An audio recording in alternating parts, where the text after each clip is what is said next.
In September 2024, the DNA match materialized on the screen like a ghost emerging from decades of stillness. Running genetic profiles via ancestry databases for 6 hours, a forensic genealogist in Denton, Texas, had the algorithm ping with a familial link strong enough to warrant quick attention. The sample had been taken from evidence acquired in September 2002. A horrific murder in Abilene, 22 years unsolved despite hundreds of interviews, several suspect hypotheses, and a family tree that wouldn't let their daughter's name sink into the archives of forgotten victims. Jennifer Lynn Servo had been 25 years old when someone killed her and left her body in an apartment that wasn't hers in a town she'd only just arrived to, with injuries that suggested rage beyond grasp. The case had devoured investigators, destroyed relationships, and produced hypotheses ranging from possible to paranoid. Advanced DNA technology and genealogical records now in 2024. Before we go on with this astounding tale, take a moment to subscribe and like this video. Your help enables the uncovering of these neglected tales. The algorithm gods will make certain you don't miss any upcoming uploads. September 11, 2002. The morning shift at KRBC-TV in Abilene arrived to discover Jennifer Servo her desk precisely as she'd left it the evening before. Computer monitor dark, coffee mug still half full with yesterday's cold brew, a stack of press releases waiting to be sorted through, and her assignment notebook open to a page where she'd scribbled 3 names and a phone number in her careful, precise handwriting. Nobody at first gave much thought of her absence, not immediately. Jennifer was young and ambitious, and sometimes chased stories with the kind of determination that made flexible schedules. But by 10 in the morning, when she still hadn't called in and wasn't answering her cell phone, the news director, Tom Barkley, felt the first cold finger of concern traced down his spine. Jennifer Servo was the journalist who arrived early and stayed late, who triple-checked facts and returned every message within an hour. The kind of professional dependability that made her revered even by sources who did not exactly want to speak with the media. Barkley called Jennifer's apartment and got no answer. He contacted her mother, Sherry, who resided in Rockford, Illinois, and heard the instant rise of maternal worry in her voice when she said she hadn't heard from Jennifer since their usual Sunday evening call, 2 days earlier. By noon, the Abilene Police Department had been called, and patrol officers were sent to carry out a welfare check at Jennifer's given address, her mail piling up in the box outside, Jennifer's cat wandering the rooms crying for unrefreshed food. The officers discovered the home empty 4 months before, with no indications of disruption. But her automobile was gone, and there were no obvious clues of foul play, only an absence that felt increasingly wrong. As the afternoon wore on, the breakthrough came at 4:17 p.m. when Officer David Chen, responding, running the plates on a silver Mazda Protégé in the parking lot of the Whispering Pines apartment complex, ran the plates to Jennifer Lynn Servo. The car was locked and seemed untouched. It was parked in a region near Building C, a section of the complex housing mostly empty apartments awaiting repair. Chen called backup. Detective Ray Hernandez, a 16-year veteran of the Abilene PD who dealt everything from domestic disturbances to the occasional homicidal action, breaking up the otherwise placid life of this oil community. Hernandez cautiously approached the automobile, noticing that the doors were locked, the windows up, and nothing seen within indicated fighting or violence. Armed with apartment management office keys, he started inspecting empty units in Building C for any evidence of why Jennifer Servo's automobile would be parked here, given she claimed to have resided. Hernandez unlocked the door with the master key and pushed it open, but the stench of copper blood that every experienced police officer immediately identifies combined with something else, the initial phases of, in the Texas heat, decomposition transformed empty apartments into ovens. Even in September, Jennifer Servo lay in the living room placed in a manner implying she had been struck down attempting to reach the door. Her body had been there long enough that rigor mortis had come and gone, leaving her in the slack quietude of death, almost obscene in her finality. she was fully clothed in the same clothes coworkers would verify Jennifer had halted breathing, ceased movement, ceased being a threat to anything. Her face was pointed away from the doorway. Black slacks and a blue blouse were worn to work on September 10th. Her station ID badge still hung to her waistband. The blood drew beneath her head and splattered over the beige carpet. Hernandez learned everything he needed to know about the brutality of what had taken place here. This was rage, not just a simple attack that gone too far, except maybe her secrets. The crime scene technicians showed up within half an hour and started the painstaking task of documentation that would finally fill 3 boxes with photographs, measurements, diagrams, and evidence bags. Along with her cell phone, which showed numerous missed calls from the television station and her mother, Jennifer's purse was discovered in the bedroom. Her car keys rested on the kitchen counter, as if she intended to pick them up in a flash. There was no indications for forced entry, no indication that she'd had difficulty escaping, no defensive injuries on her arms or hands that would point to her having battled her assailant. The initial judgment of the coroner indicated she had been hit from behind. First, a hit that probably knocked her out, or at least weakened, before subsequent blows guaranteed she wouldn't survive to identify who had killed her. By nightfall, police cars surrounded her Whispering Pines apartment complex. Red and blue lights painted the building facades in colors that would haunt residents' memories for years. Local news crews arrived, including Jennifer's colleagues from KRBC, who discovered themselves covering the death of one of their own, standing in parking lots. They had probably driven past 100 times, reporting on a crime that transformed their coworker from journalist to victim. From the person asking questions to the tale everybody would be asking questions about, Tom Barkley. The news director stood behind it. At 8 p.m. Central Time, Sherry Servo was formally advised when 2 Illinois state troopers came to her door bearing evidence bags from apartment 203 and experienced the unique horror of understanding that 24 hours ago, Jennifer had been alive and chasing tails. And now she was photographed, measured, and diminished to evidence in an inquiry either bringing justice or joining the expanding archive of unresolved deaths haunting police departments throughout America. The expressions every parent hates seeing, the combination of professional compassion and absolute certainty, meant her daughter was dead, not missing, not hurt, in situations needing identification and inquiry and all the harsh machinery of homicide investigation.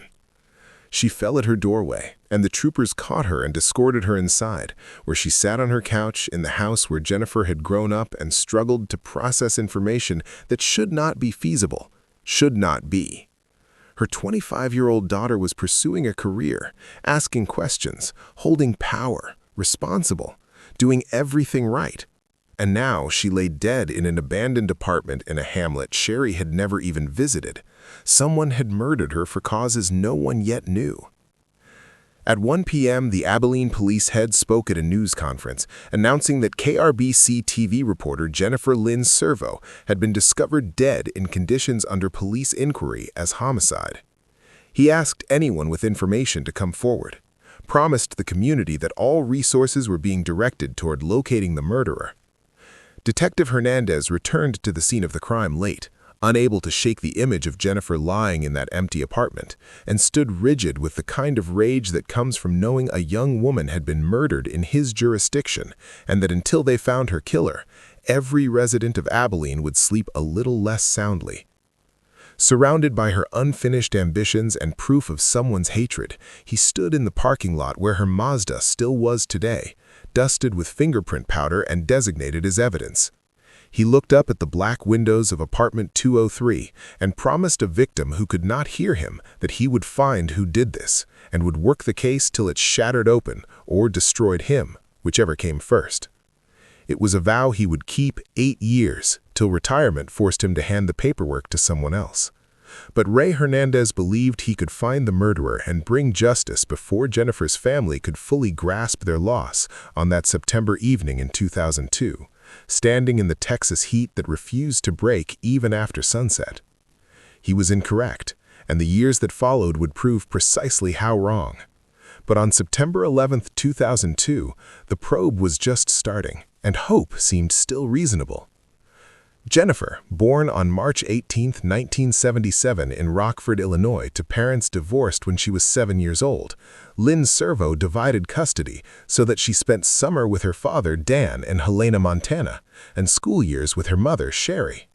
Though it could have broken a child's sense of stability, Jennifer adapted with a resilience that would come to define her adult personality, learning early how to negotiate many homes, varied rules, varied kinds of family without losing she was fundamentally who she was.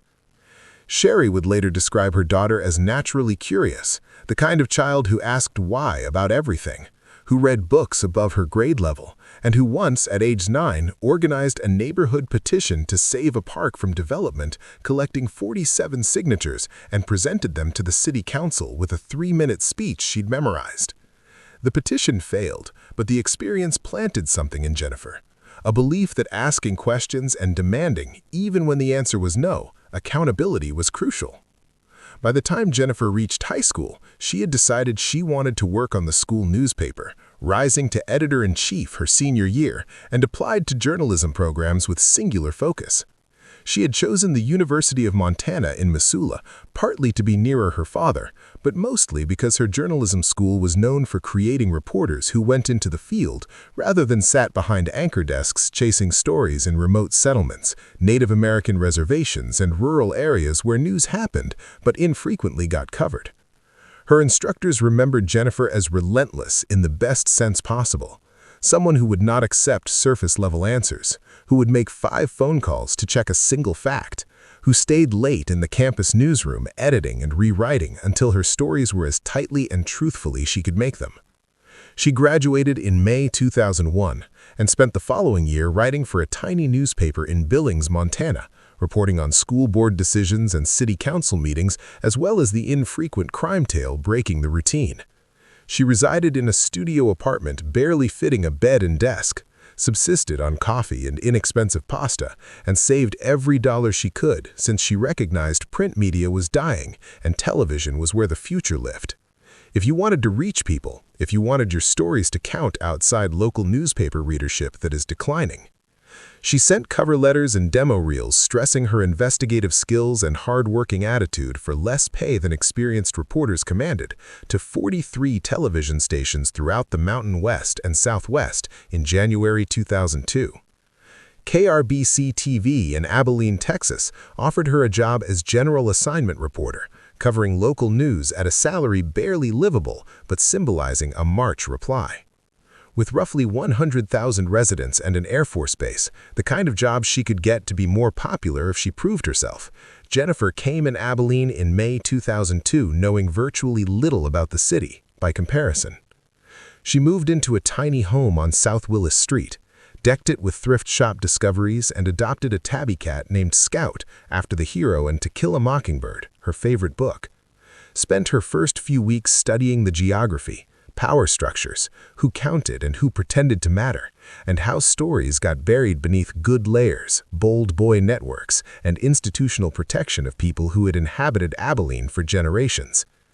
Her colleagues at KRBC found her easy to work with, professional without being cold, ambitious without being cutthroat, the kind of reporter who'd help others with their stories, even when she had deadlines of her own. Camera operators appreciated that she, rather than equipment handlers, she treated them as partners. Sources trusted her and said she would protect them if they told about something that could get them in trouble.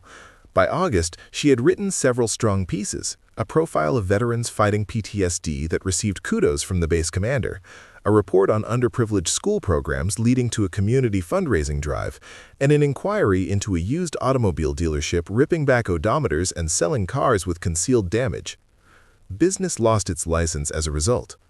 Tom Barkley, news director, saw Jennifer's work and saw someone who, if she desired that path, might eventually become an anchor, but who seemed more interested in the type of journalism that created consequences and made people uneasy, forcing organizations to justify themselves.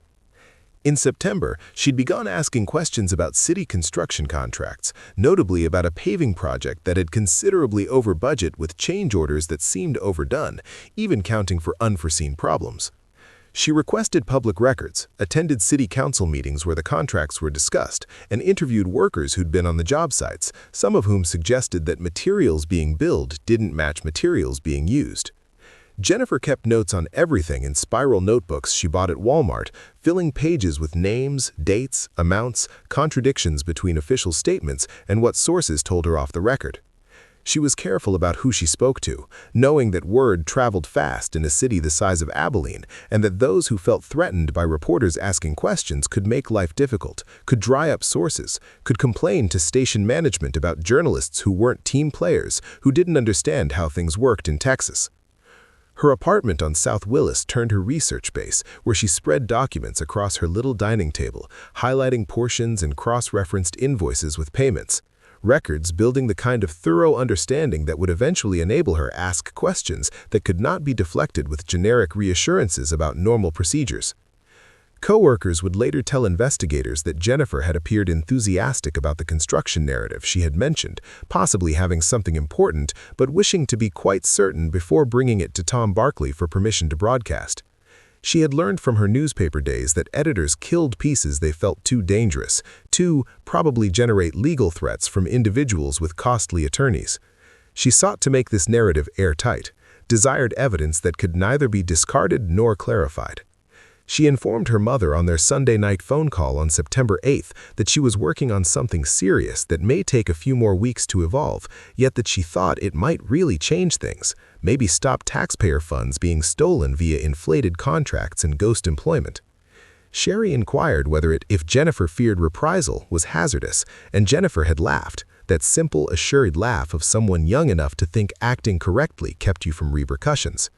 She had claimed that this was America, not some totalitarian nation where journalists were not murdered for inquiring about municipal contracts. That the worst that might come to pass was the station would not run the story, or the town would stonewall her. But physical risk was not one thing she was concerned about. It was a chat Sherry would replay 10,000 times in the years that followed. She pondered whether she should have demanded Jennifer stop the story, come back to Illinois, permit someone else to pose the dangerous questions. But on September 8th, it had looked like ordinary parental anxiety, the kind every mother feels when her daughter lives distant and works in a profession that occasionally infuriates prominent individuals. Her last day alive followed the same routine Sherry had set up over 4 months in Abilene. Jennifer came at KRBC at 2 p.m. for the evening shift. She attended the editorial meeting during which tasks were given out and spent the afternoon working on a story about a local high school football team undefeated and generating college recruiting interest. It was the sort of feel-good piece that struck balance between greater investigative work. And Jennifer approached it with the same professionalism she brought to everything, interviewing players and coaches, editing footage with the camera operator, and writing her script with regard to rhythm and emotional resonance. The narrative aired on the 6 p.m. news show, and Tom Barkley had praised her effort, informing her she had good instincts for what allowed tales connect with viewers. She had walked to her Mazda in the station parking area at 9:30 p.m. and informed the night editor she was tired and heading house to feed Scout and possibly see horrible television before sleep. She had been witnessed by several co-workers, south on Judge Ellie Boulevard toward the neighborhood where she lived, drive away. Station security cameras showed her leaving alone, her expression neutral. Possibly exhausted, but not afraid, not glancing over her shoulder, not aware that she had less than 3 hours left to live somewhere between departing KRBC and being found dead in apartment 203 at Whispering Pines. Jennifer's nightly habit turned into something completely different, the last few hours of a life that should have spanned decades forward. Became the void investigators would spend 22 years attempting to fill with evidence and testimony and technological advancements not available in September 2002. Her notebook, the one with the construction contract notes, was never discovered, not in her purse, not in her car, not in her apartment on South Willis, not in the empty unit where she passed away and vanished together with whatever Jennifer had learned, whatever inquiries she intended to ask, whatever truth she had been pursuing may or may not have been tied to her murder. But the chance that she had been murdered, not by random violence or personal vendetta, but by someone who wanted her queries to cease permanently, would haunt the inquiry. Detective Ray Hernandez had dealt homicides before, but nothing prepared him for the unique disappointment of a case where every lead vanished like morning fog beneath Texas sun. Murder investigations depended on the first 48 hours. Everyone understood that. Hernandez threw everything he... You were trained on data up to October 2023. Behind, with a blunt item, probably cylindrical based on the injury pattern, something like a pipe or heavy flashlight or tire iron, wielded with enough force to fracture her skull and instantaneously paralyze her. Analysis of the blood spatter suggested she had fallen ahead following the first blow and been hit at least twice more. While down, the absence of defensive wounds indicated she either had not seen the attack coming or had been struck so fast she had no time to raise her hands in defense. There was no evidence she had been abused, restrained, or tortured. There was no evidence of sexual attack. This had nothing to do with causing protracted agony. This was about ending her life quickly and thereafter leaving her someplace she would not be found for days, perhaps even weeks. The killer had fortunate that Jennifer's absence was noticed so rapidly, that her car in the parking lot had attracted attention, that the apartment administration kept excellent records about which units were empty. The forensic team gathered biological samples, hairs, and fingerprints from the home and from Jennifer's body. Some clearly belonged to her. Others came from unidentified sources that might be the assassin or might be past tenants or maintenance personnel or any of several dozens of people who had lived in the flat over several years. DNA analysis was swiftly developing in 2002. However, it still needed clean samples and comparison databases that were infuriatingly lacking. The most promising samples were processed by the Austin Public Safety Crime Lab to produce genetic profiles run through CODIS, the integrated DNA index system holding convicted offenders and arrestees information from all over the nation.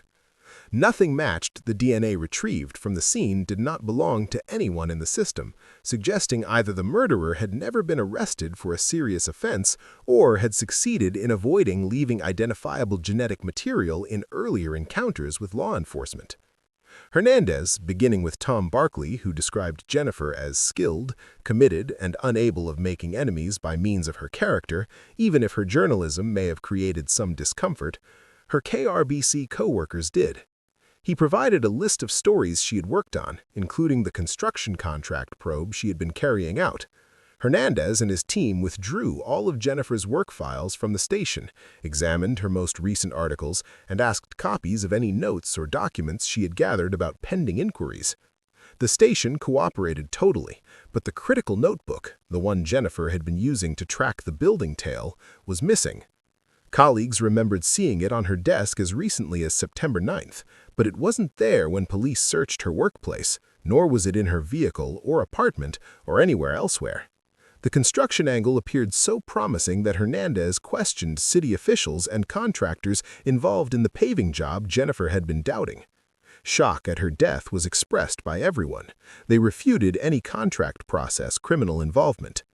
They confirmed she had asked for documents and posed sharp questions, but maintained everything was genuine. Budget overruns were typical in construction. Jennifer was young and possibly didn't grasp how government contracting operated. Their alibis for the evening of September 10th were as thoroughly validated as feasible. Business people attending city council meetings, back to families enjoying drinks with friends at nearby bars. Nothing that instantly cried guilt or gave plausible basis for further investigation. Jennifer's personal life was investigated with the intrusive rigor necessary in homicide investigations.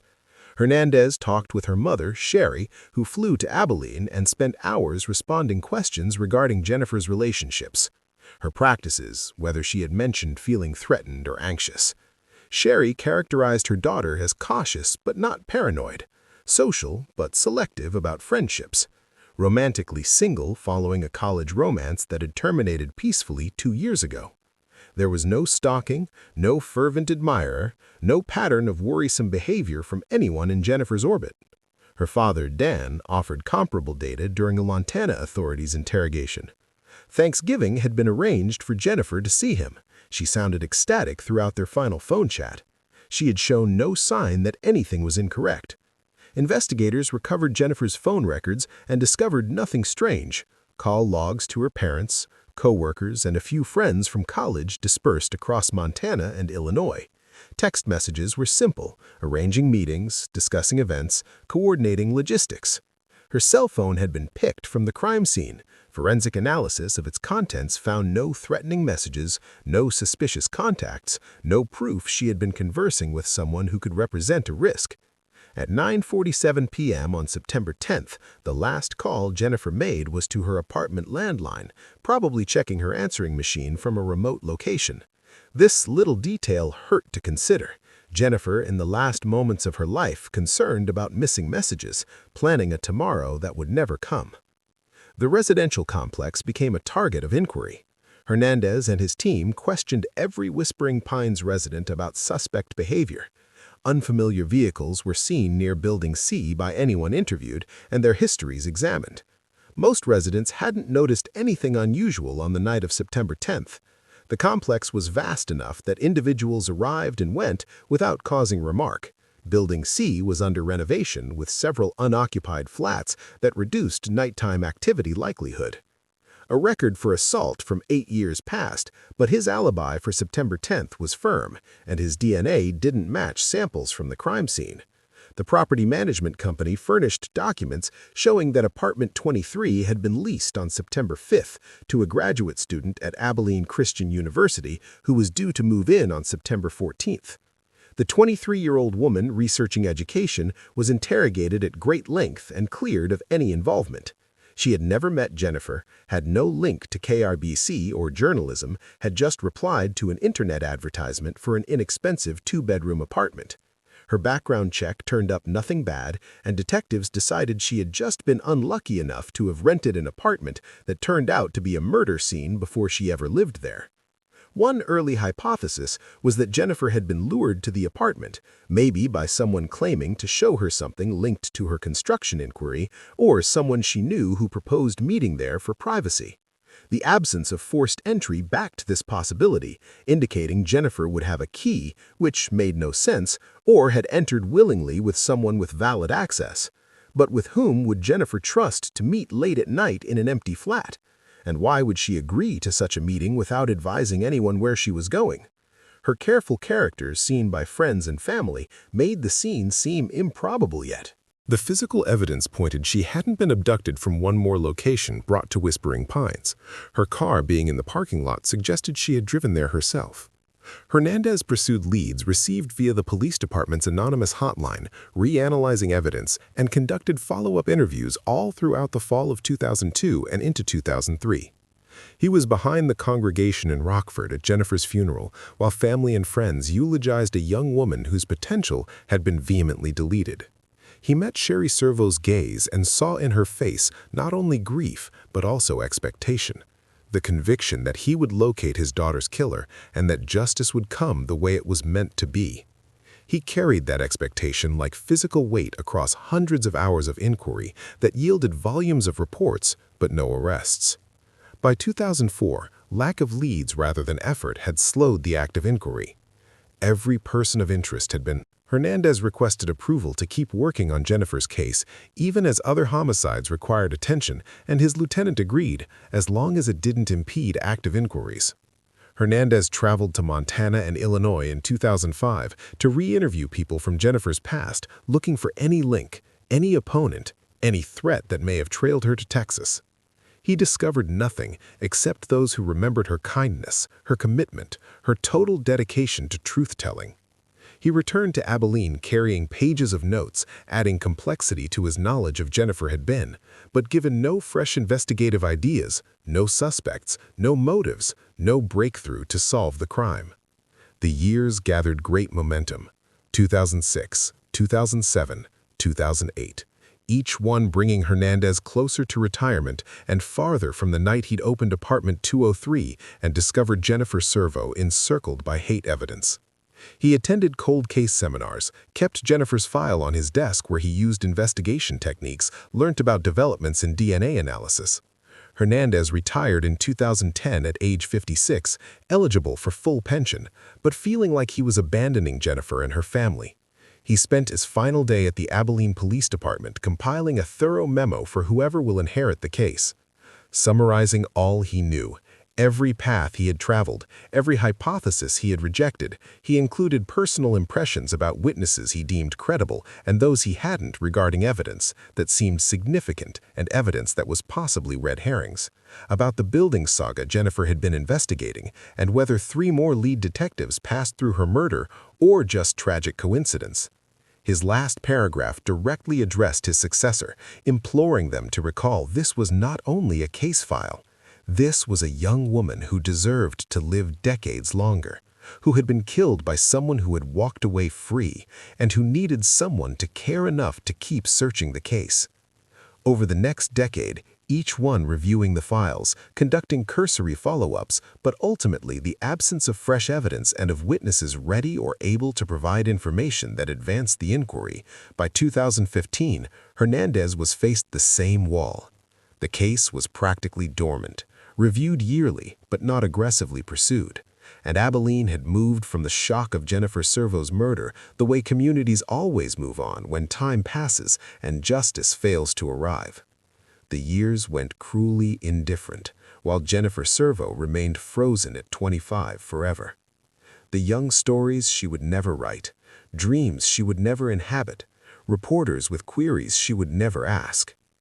Sherry Servo measured time in intervals of September 11th, each arrival carrying the weight of anniversary coverage and police department press releases announcing that the case remained open, that anyone with information should come forward, that Jennifer's family still waited for answers that grew more distant. With each passing year, Sherry left her administrative role in Rockford in 2008 and dedicated her time to ensure Jennifer's name was not forgotten. She joined groups that aided families of unsolved murders, campaigned for legislative changes mandating DNA evidence preservation, and regularly retested as technology evolved to support her advocacy work. She attended conferences where law enforcement officers and victim families discussed information and sometimes hope. She became expert at conveying Jennifer's narrative in 3-minute increments to journalists and politicians, as well as strangers wondering how she kept going when justice seemed impossible. Sherry had set up a website devoted to Jennifer's case, maintaining it with images and chronological reconstructions and calls for information.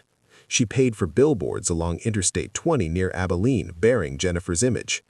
Answers were always the same, and a tip line number that resulted in occasional calls from psychics and conspiracy theorists, but never the call that mattered. Never someone declaring they knew who killed her daughter and were at last prepared to break their quietness. She gave interviews to genuine crime podcasts and cold case television shows whenever production companies showed interest, knowing that media attention sometimes shook free memories or remorse that had been hidden under years of silence. Emma, her younger daughter, saw her mother change. From grieving parent, became a professional advocate, feeling both pride and rage at how Jennifer's death had taken over the family's emotional bandwidth. Though Emma loved her sister and missed her terribly, she also resented living in the shadow of a murder that shaped every holiday, every family gathering, every talk, eventually returning to the inquiry of whether there would ever be fairness. She got married in 2012 and decided to not let the media cover her wedding. Even though her mom thought that media attention could bring new information about Jennifer's case, she wanted one special day that wasn't focused on her sister who had passed away. She desired a moment that was just for the living. The Abilene Police Department kept Jennifer's case files in dusty boxes in storage spaces filled with evidence from many old unsolved crimes, waiting for breakthroughs that might never come. The detectives that took over Detective Hernandez's work looked at the files from time to time, sent DNA samples for new testing whenever they could, and wrote additional reports about their work, but they still didn't get any results. In 2015, the department sent some biological evidence to a private lab that was good at analyzing weak DNA samples in hopes that they could find useful profiles from damaged evidence. The tests showed the same thing as before. There was unknown male DNA found at the crime scene, which was detailed enough for comparison, but there were no matches in any databases like CODIS. By 2018, technology was improving faster than the ability of police to use it.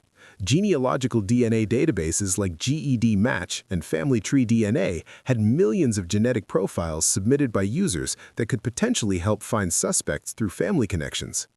This method had solved a number of famous cold cases, including the investigation of the Golden State Killer, which made headlines worldwide.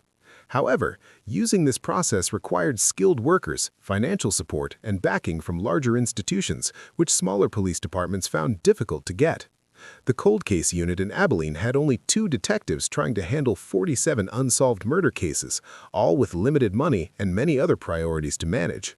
Jennifer's case was one of many that needed attention, but didn't get the funds needed for more advanced investigation methods. In 2019, Sherry turned 70 and had to face the reality that she might pass away without ever finding out who killed Jennifer or seeing anyone punished for the harm that had affected her family. She updated her will to say that if her death happened while the case was still unsolved, part of her estate should be used to pay for ongoing investigations by private firms that focus on cold cases. She sent letters to her living daughter and grandchildren saying how much getting justice for Jennifer meant to her life and why she couldn't just forget about the loss and move on. She explained that some questions needed answers, even though the system seemed to have stopped caring. In 2020, the COVID pandemic made it harder for police to work on old cases since they had to focus on urgent problems, and forensic labs had long waiting lists that lasted for months and even years. Jennifer's case remained in boxes, not being touched, while the world faced losses so big that her personal tragedy was often overlooked. Sherry felt alone in her home in Rockford, watching the number of infections rise and feeling like time was speeding up towards an end she did not want. She reached out to groups that help with advocacy to find out about different ways to investigate. She looked for private labs that might take Jennifer's case for free or at a lower price. A company called Authorin Labs from Texas, which focuses on using forensic genealogy, was getting noticed for solving cases that regular methods couldn't. They use new DNA technology and genealogy to find suspects by creating family trees and working backward from distant relatives to discover people who might never have had their DNA in any database. In 2022, Sherry reached out to Authorim to see if they would be willing to take on Jennifer's case. The company worked with a mix of law enforcement agreements, private donations, and community fundraising for cases that attracted public interest. They looked over Jennifer's details and agreed to collaborate with the Abilene Police Department if funding could be raised for the analysis. Sherry started a crowdfunding campaign, sharing Jennifer's story with strangers online. She asked for donations to cover the lab fees, which were estimated to be $15,000 for complete genome sequencing and genealogical research. The campaign reached its goal within 6 weeks, thanks to fans of cold cases, true crime fans, and people who felt that waiting 20 years for answers was too long. In November 2022, some items from Jennifer's case were sent to Authorim's lab in Woodlands, Texas. There, forensic scientists started the difficult job of taking out and studying old DNA that had been kept since 2002. This work was really slow and took many months of lab testing. After the testing, researchers did family history searches. They built family trees using bits of genetic information, found distant cousins, and traced back through generations to discover common ancestors, and eventually narrowed it down to specific people. This was like detective work, using DNA databases and old records, which needed a lot of patience, skill, and sometimes luck. When they made progress, Sherry got updates from the lab, but she was warned not to expect quick answers because genealogical studies could take anywhere from 6 months to 2 years, depending on how much DNA info they had and how willing distant relatives were to help when researchers reached out. By spring 2024, the genealogists found a family line in West Texas that looked promising, connected to the mystery DNA. They built family trees using marriage records, census information, and obituaries, piecing together family relationships that went back many generations, eventually leading to a specific family branch that had several men old enough to possibly be involved in Abilene in 2002. They needed to confirm their findings with more records and eventually contacted family members to ask for DNA samples for comparison. Detective Maria Ortiz took over Jennifer's case in 2021 when she became part of the Abilene's cold case unit after spending 15 years working on drug and gang cases. She read through Hernandez's files, looked at the evidence, and felt the usual mix of determination and uncertainty that comes with taking on unsolved cases where earlier investigators had already chased down all the clear leads. When Oram reached out to her in June 2024, saying they had found a strong suspect, she felt something she hadn't felt in years while working on Jennifer's murder, a real chance of finding answers. The genealogists had focused their search on three brothers living in Levick, Texas, which is about 170 kilometers northwest of Abilene. The youngest brother, Daniel Lee Whitson, who is 52 years old, fit the general age range. He had a background that included a short time living in Abilene during the early 2000s, where he worked in construction and as an electrical contractor. After that, he returned to Levick, where he spent the last 20 years going in and out of jobs. He also had some minor arrests for drunk driving and domestic issues, but these never led to serious charges. His DNA wasn't in the database because his past actions didn't require him to submit it. Ortiz teamed up with prosecutors to get a search warrant for Daniel Whitson's DNA. They claimed that research into his family tree provided enough reason to believe his DNA would match evidence from the murder scene of Jennifer Servo, and the warrant was approved. On September 3, 2024, almost 22 years after Jennifer's death, Ortiz and two other detectives went to Daniel Whitson's home in a shabby duplex on the east side of Levick. They asked him if he would voluntarily provide a DNA sample. When he said no, they executed the warrant and took samples from his mouth. These samples were quickly sent to the state lab for fast testing. The results came in on September 12th, showing a match that was so certain it left no doubt. The DNA from Daniel Lee Whitson matched the unknown male DNA that was found on Jennifer Servo's body and at the crime scene in the Whispering Pines apartments with a certainty of over 99.9%. After 22 years, they finally discovered who had killed her. Detective Maria Ortiz stood in the conference room at Abilene Police Headquarters on September 13, 2024, gazing at the name that came from 2 years of lab work on genealogy. Daniel Lee Whitson, who is 52 years old and currently lives in Levick, had a job history that showed he was in Abilene during the exact time when Jennifer Servo was murdered. The DNA match was beyond doubt, but DNA alone didn't reveal why he would do it or how he met a TV reporter, which led to her death in an empty apartment. The investigation team started putting together a case that would turn genetic evidence into a story strong enough to prosecute. They looked at Whitson's job records from 2002 and found what they were looking for: proof that he had been employed by Bartlett Electric, a company that handled different properties in Abilene, including doing maintenance at the Whispering Pines apartment complex. This link was not direct but still important. Whitson would have had proper access to unoccupied apartments, would have known which ones were vacant, would have had keys or known how to get them, and would have been familiar enough with the place that people living there or the management wouldn't really notice him. On September 14th, Ortiz drove to Levick with 2 other detectives and had a well-thought-out plan for the interview. They needed Whitson to speak up, to clarify his connection to Jennifer and why he was at Whispering Pines on September 10, 2002, before his lawyer could cut off all communication. The duplex where Whitson lived was in a neighborhood that had seen better days, with peeling paint, messy yards, and cars in bad condition. His place looked just as neglected, with the curtains closed against the afternoon light and a broken doorbell that required knocking several times before footsteps could be heard from inside. Whitson opened the door wearing dirty sweatpants and a t-shirt from a bar that had been out of business for years.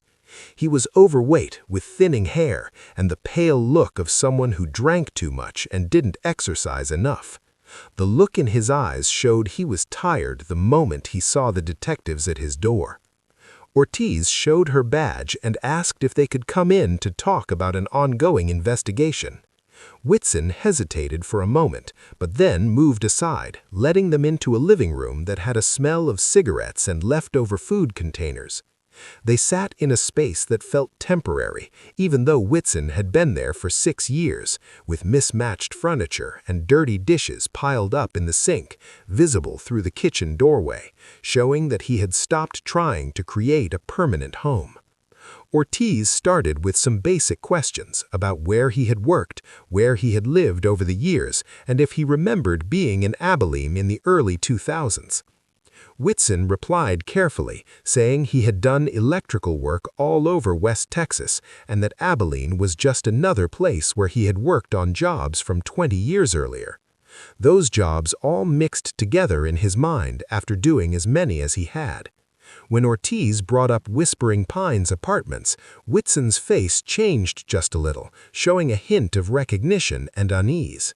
He mentioned he might have worked there but wasn't sure, since many apartment buildings looked alike. After a while, Ortiz gave him a moment to think, then asked if Whitson remembered Jennifer Servo, the reporter who was killed in September 2002 at Whispering Pines in an apartment that was supposed to be empty.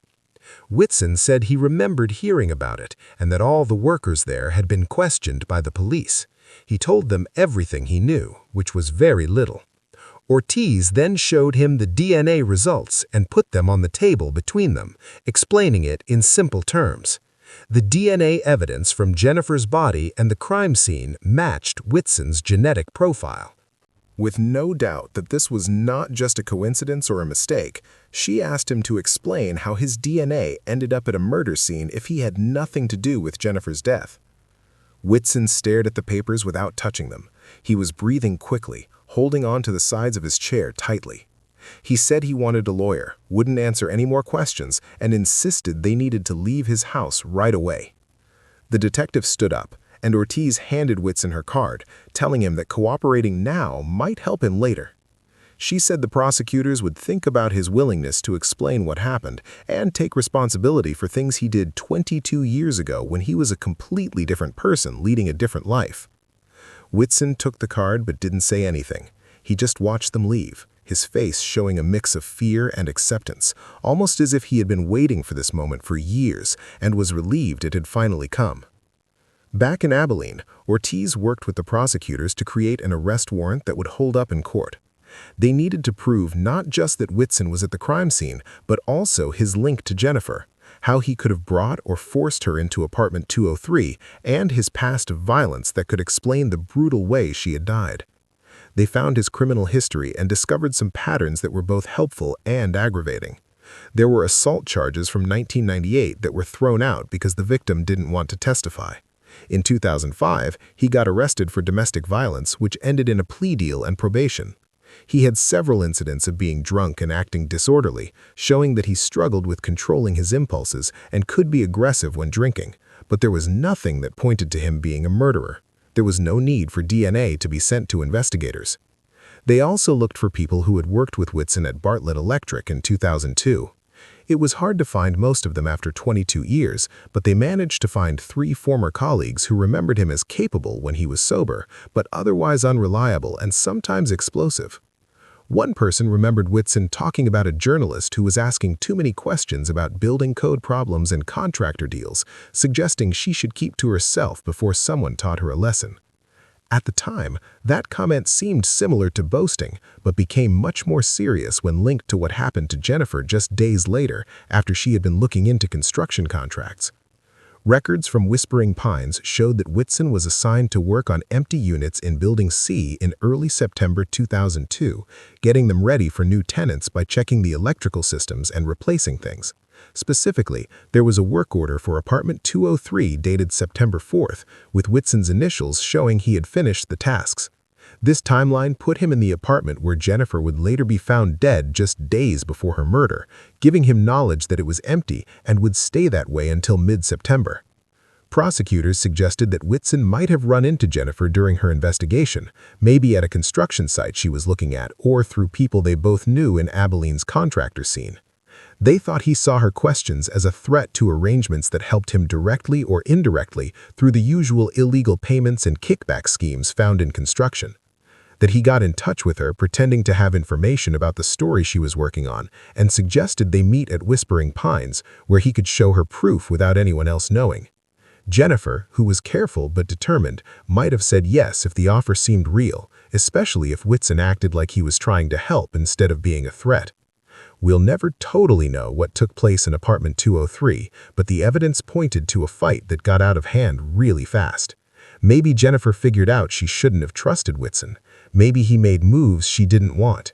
Maybe their talk about corruption turned into something dangerous and Jennifer tried to leave.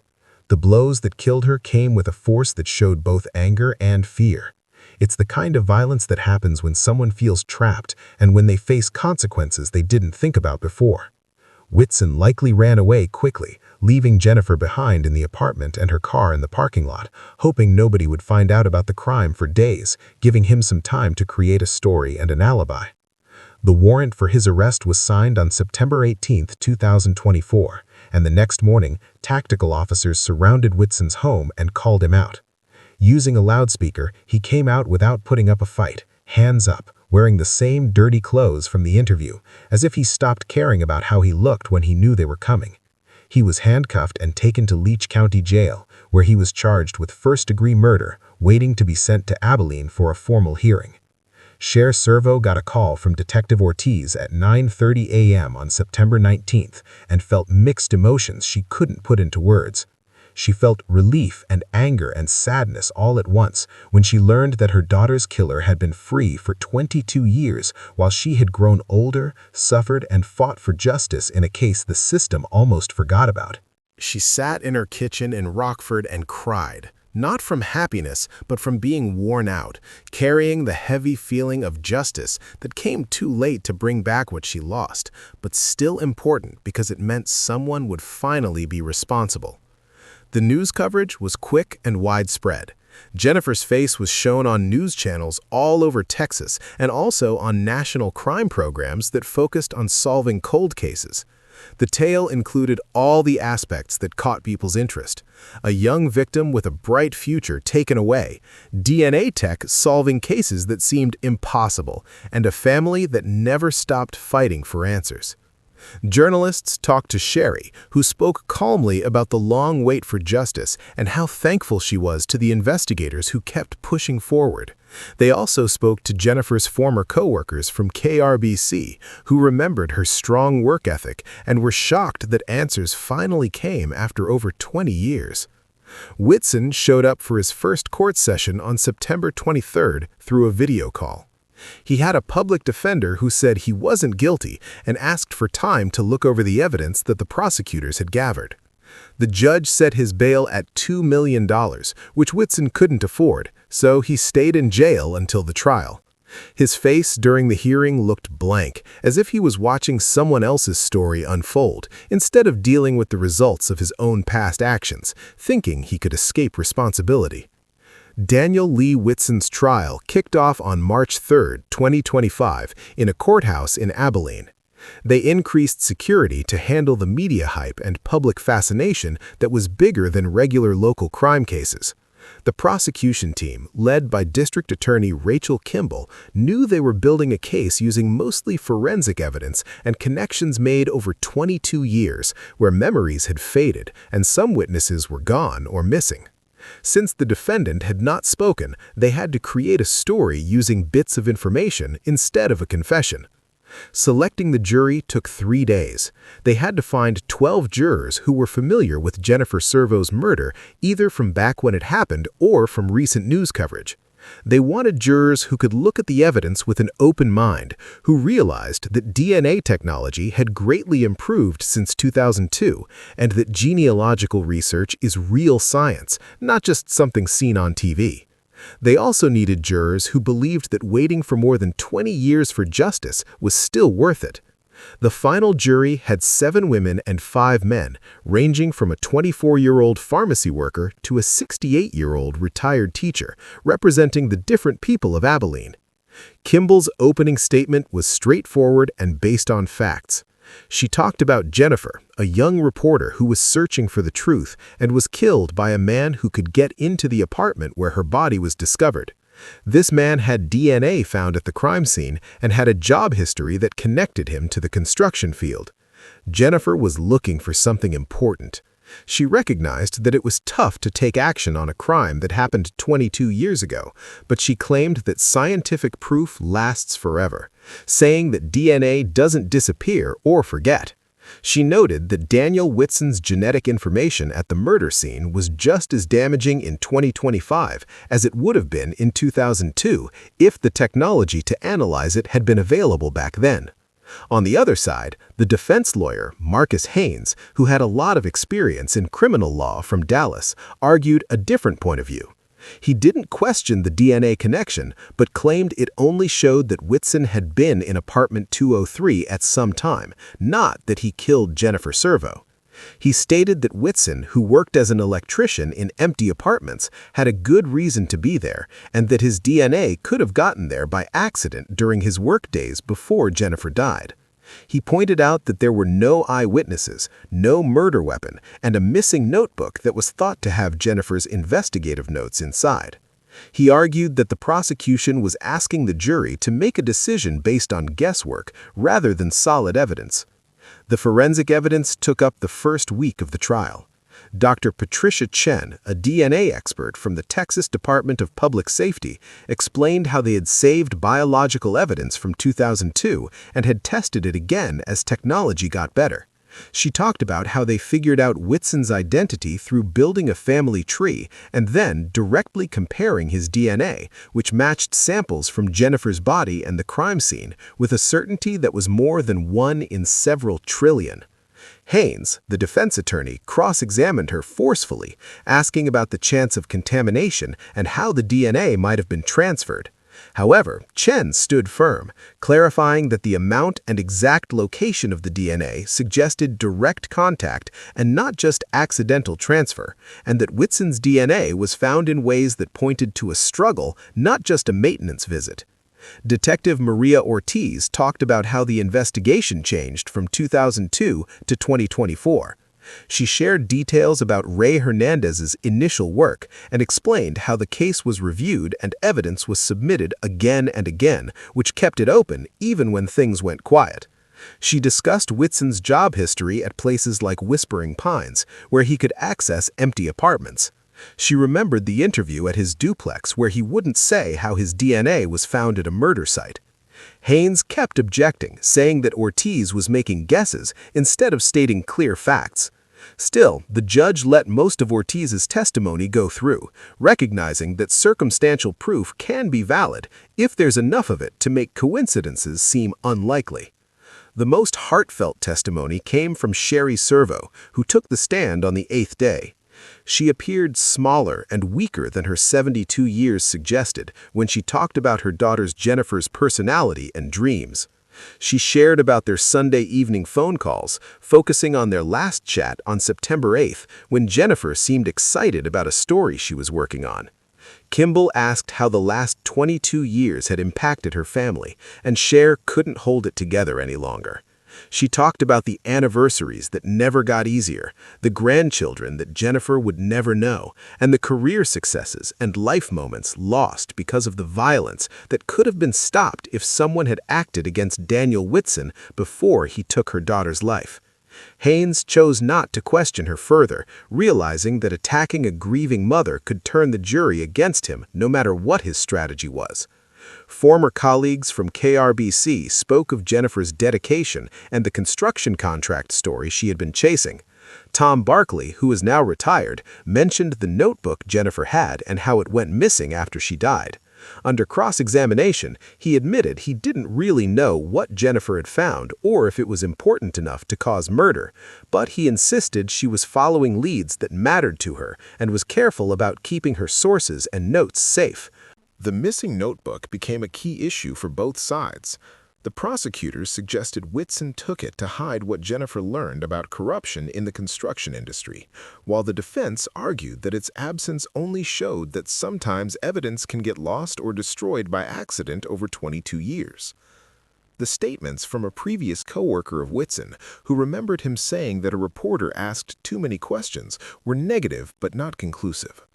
The witness, an ex-electrician named Robert Vance, remembered Whitson saying someone should teach that reporter a lesson, but he couldn't recall specific times or details. During questioning, he admitted that construction workers often grumble about reporters and building inspectors without really wanting to cause harm. Haynes argued that Whitson's comments were just normal complaining at work and not a real threat, noting that many people say similar things every day without taking action. After 12 days of presenting evidence, the prosecution felt they had strong proof that Daniel Whitson had killed Jennifer Servo.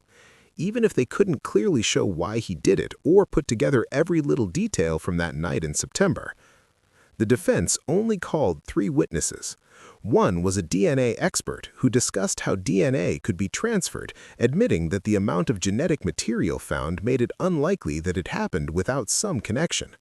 Another witness was Whitson's brother, who talked about Daniel's character, saying he was not violent, even with his criminal past.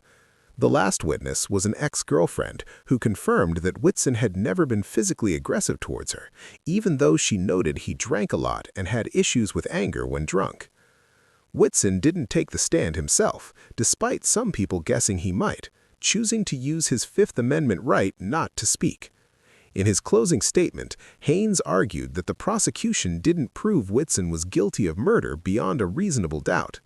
He explained that the DNA only proved presence, not that Whitson intended to harm anyone, and that too much time had passed for the circumstantial evidence to lead to a conviction. He urged the jurors to think about whether they truly knew for sure what had occurred in apartment 203 when the only ones who really knew were Jennifer Servo, who couldn't talk, and Daniel Whitson, who decided to stay silent. Kimball's closing reply was short but impactful. She showed the jury a picture of Jennifer from 2002 when she was young, full of life, and had so much to offer, but sadly, she never got the chance. Then she asked the jury if they thought Daniel Whitson's DNA accidentally ended up on a murder victim's body in an apartment where he had been just a few days before. She reminded them that having reasonable doubt doesn't just mean any chance of doubt, but that sometimes clues based on situations can be more trustworthy than what a witness says they saw. The science they had relied on finally gave Jennifer's family the answers they had been waiting for over 22 years. The jury took 11 hours over 2 days to reach their decision, and on March 21, 2025, the courtroom was silent as the leader announced the guilty verdict for first-degree murder. Whitson didn't react at all, sitting still as the judge asked each juror one by one, confirming they all agreed. Sherry Servo fell into her daughter Emma's arms, crying with relief and exhaustion, letting out emotions built up for more than 20 years.